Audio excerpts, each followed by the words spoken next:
Middle East Report with James Dorsey on Sabahul Muslim.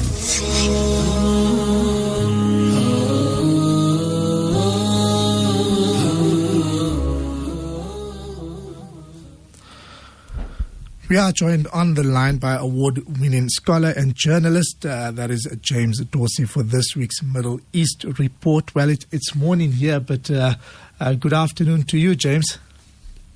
It's actually morning where I am too. I'm in Europe. Oh, okay. I thought that you were in the Philippines. Oh, so good morning to you.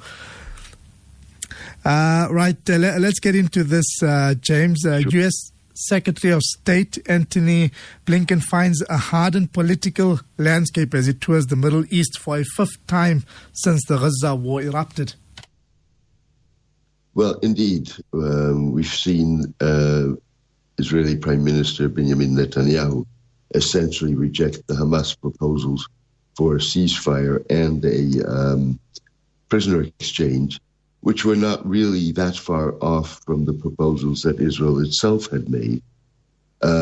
We've seen Hamas refuse to back down from its demand that the ceasefire be permanent and mean an end to the war, even though it produced some playroom by saying that negotiations for a permanent ceasefire could start in the second phase of what would be initially a temporary ceasefire.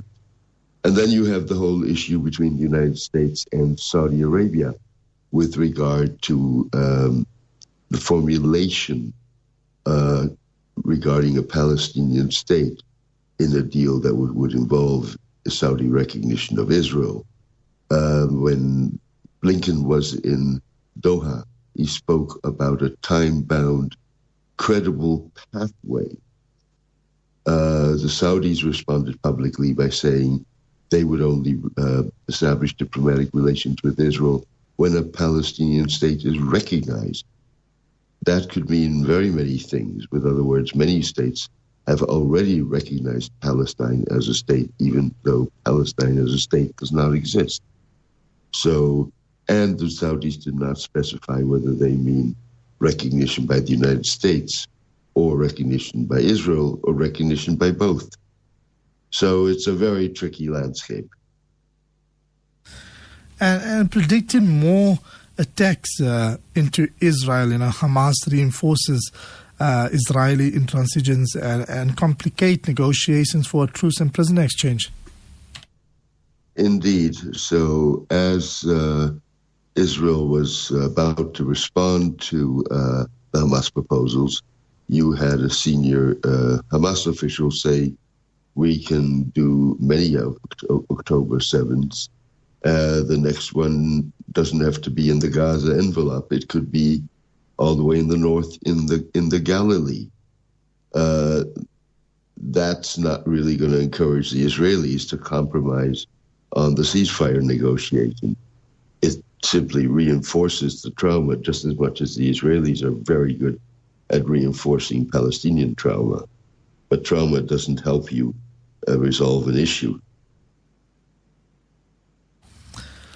And a public opinion poll in 16 Arab countries, including Saudi Arabia, suggests that that leader like Crown Prince Mohammed bin Salman need to tread cautiously in their dealings with Israel. Now, the poll concluded that 58% of Saudis viewed Hamas' attack on Israel as legitimate, while 68% opposed recognition of Israel. Indeed. So this was a poll in 16 countries. Overall, 89% of those polled in those 60 countries rejected a recognition of Israel. A vast majority believes that the October 7 attack by Hamas was legitimate. If you drilled down, then you saw that up to 92% of Palestinians on the West Bank rejected recognition of Israel, and 68% of Saudis. With other words, a majority in public opinion in Saudi Arabia, as well as elsewhere in the Middle East, opposes recognition of Israel. And that makes things, certainly in this environment, far more difficult for Crown Prince Mohammed bin Salman in trying to get a deal. And Mohammed bin Salman wants the deal before November of this year, because the deal involves a legally binding defense commitment by the United States to Saudi Arabia. He can get that from Joe Biden. He will not be able to get that from Donald Trump. And in a signal that the U.S. may move ahead with elements of a comprehensive Middle East package deal, Lockheed Martin this week subcontracted 2 Saudi companies to locally produce parts of the United States Terminal High Altitude Area Defense Anti-Ballistic Missile System. This deal makes Saudi Arabia the first country to produce parts of the system. Indeed, this is a very sophisticated anti-ballistic missile system that the United States builds. It has never, parts of it, or the whole missile system is built in the United States. Nothing is built overseas. Lockheed, the manufacturer of the system, has now signed with 2 Saudi companies to build parts of the system in Saudi Arabia. And that's part of the kind of deal that the Saudis are looking for.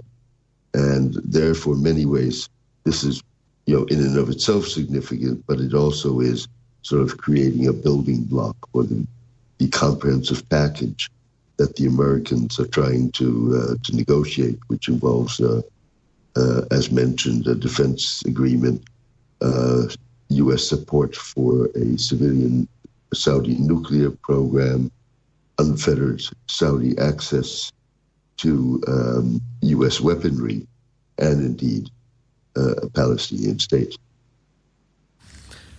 James, always a pleasure. Thank you so much for joining us on Radio Islam International. My pleasure. Thank you for having me. Have a lovely day. And you. Thank you. Bye.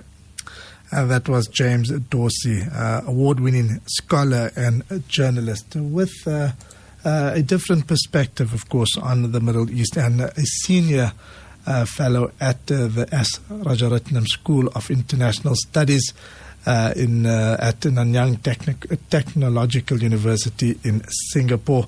And also, listeners can subscribe to James Dorsey's newsletter and blog, The Turbulent World of Middle East Soccer. You can check out some of his articles on www.jamesdorsey.net.